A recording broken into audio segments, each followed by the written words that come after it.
सबसे पहले तो मैं आप तमाम मीडिया चैनलों का शुक्रगुजार हूं कि आप मेरी छोटी सी कॉल के ऊपर हर वक्त आवाम की आवाज़ को हुकूमत तक पहुंचाने के लिए जो है आप जो है हिंदुस्तान में एक डेमोक्रेसी जमहूरियत का एक बेहतरीन चौथा सतून जो है उसको बरकरार रखे हुए हैं। यह मैं आपके तमाम चैनलों का शुक्रगुजार हूँ। दूसरा, आज का जो मेरा प्रेस नोट देने का सोशल एक्टिविस्ट होने के नाते रियासत जम्मू कश्मीर के अंदर आपने देखा होगा कि कुछ दिन पहले कठुआ के अंदर मखनदीन को घर से उठाकर पुलिस ने जेर हिरासत रख के उसको टार्च करने के बाद उसकी डेथ हो गई। उसके बाद रियासत जम्मू कश्मीर के 3 नौजवान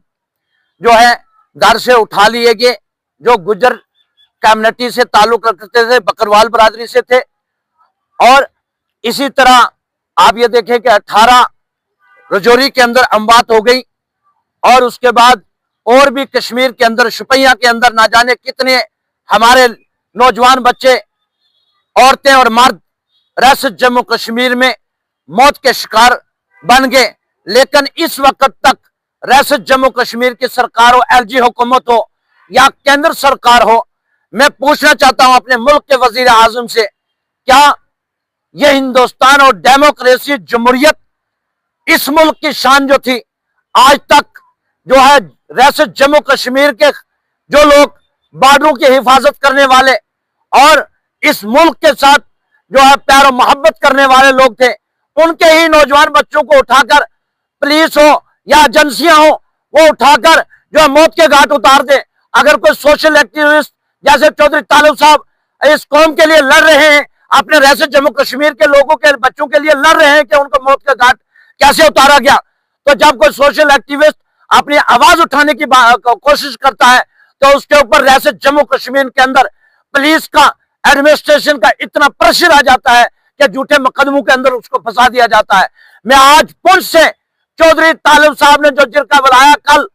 मैं उसके हमायत के लिए तमाम रजौरी और पुंछ और रियासत जम्मू कश्मीर के आवाम से यह पुरजोर अपील करता हूं कि चौधरी तालिब साहब की आवाज में लब्बैक कहते हुए उस जिरके के अंदर शामिल हो। रियासत जम्मू कश्मीर का चाहे पहाड़ी हो, चाहे गुजर हो, चाहे सिख हो, चाहे हिंदू हो, जिसके साथ भी ज्यादती होगी हम उसके साथ, ये गुजर कबीला हमेशा खड़ा रहा है और हम किसी के साथ भी नाइंसाफी जो है कभी बर्दाश्त नहीं कर सकेंगे। क्यों कि हम सब मिलकर इस हिंदुस्तान के शहरी हैं और हिंदुस्तान के अंदर जो है हिंदुस्तान के रहने वाले हैं और हम चाहते हैं कि यहाँ कानून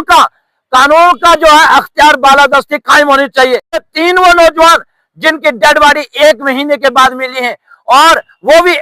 4 इंच या 5 इंच पानी के अंदर डाल दी गई मार के, और इसकी तहकीकात होनी चाहिए, जुडिशियल इंक्वायरी होनी चाहिए। हम ये डिमांड करते हैं और उनके लवाकिन को, उनके बच्चों को, बीवियों को, उनके माओ को मैं अमित शाह साहब से ये दरख्वास्त करूंगा, होम मिनिस्टर साहब से, तो आपने मुल्क के वजीर आजम से और रियासत जम्मू कश्मीर के वजीर आला उमर अब्दुल्ला साहब से और गवर्नर इंतजामिया से कि इन तमाम केसों को जो है जुडिशियल इंक्वायरी करा के इनके लवाकिन को इंसाफ दिया जाए और 1-1 करोड़ रुपया कम से कम इनको मुआवजा दिया जाए और इनके घर वालों को जो है नौकरी भी दी जाए और हमारे लोगों को जो है कोई आज के दौर में मिलिटेंसी के नाम पे हमारे लोगों को ज़बा ना किया जाए। हम मिलिटेंसी के खिलाफ हैं और ना मिलिटेंसी हम चाहते हैं। हम इस मुल्क के शहरी हैं, हिंदुस्तान के साथ हम अपनी जानें दे देंगे लेकिन हिंदुस्तान के अंदर आंच नहीं आने देंगे। लेकिन हमारे नौजवानों को जो है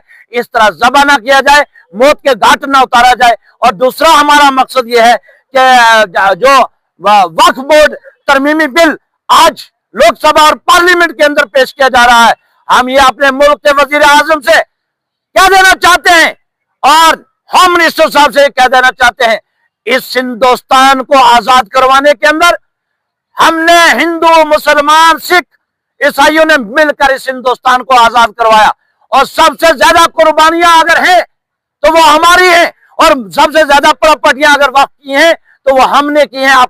अपने मुल्क के अंदर रहने के लिए, अपने हकूक के तहफ़्फ़ुज़ के लिए आइन है हमारे पास। तो इस बिल जो वक्फ बिल के अंदर कोई तरमीम ना की जाए और इसको जो है मुसलमानों की प्रॉपर्टी का तहफ़्फ़ुज़ करने के लिए जो पहला बाबा भीमराव अम्बेडकर का कानून बना हुआ है उसी के ऊपर इम्प्लीमेंट किया जाए। کوئی اس کے اندر ہم دخل اندازی برداشت نہیں کریں گے۔ میں تمام ہندوستان کے ان سیکولرزم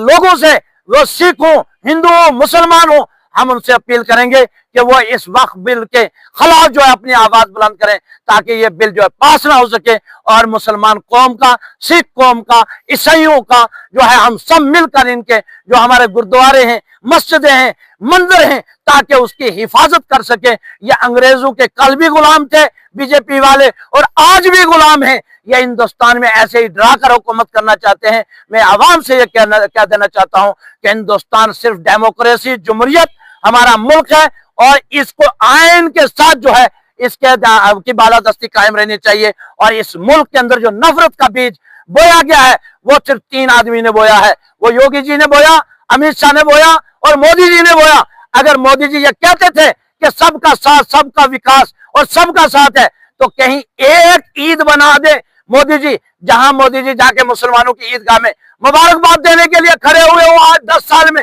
اس سے پہلے بھی ملک کے وزیر اعظم جاتے رہے مبارکباد دینے کے لیے، لیکن یہ جھوٹے وعدے، کیونکہ ملک کے وزیر اعظم صاحب ہمارے بھی ہیں، ہمارے ملک کے وزیر اعظم ہیں، ہم لوگوں نے ہی ووٹ بھی ہم نے بھی دیے ہوں گے۔ بے شک ہم بی جے پی کے ایڈیالوجی کے خلاف ہیں، لیکن یہ ہے کہ ہم ملک کے وزیر اعظم صاحب کے خلاف نہیں ہیں۔ ہم وزیر اعظم صاحب سے یہ کہہ دینا چاہتے ہیں کہ مسلمانوں کو پریشان نہ کیا جائے، مسجدوں کی کھدائی بند کی جائے، مسجدوں کا توڑنا، مزاروں کا توڑنا، قبرستانوں کا توڑنا یہ بند کیا جائے، ہندوستان میں ڈیولپمنٹ کی جائے، نوجوانوں کو جو ہے روزگار دیا جائے، اور ریاست جموں کشمیر کا درجہ بھی بحال کیا جائے۔ آزاد ہندوستان زندہ باد۔ خدا حافظ۔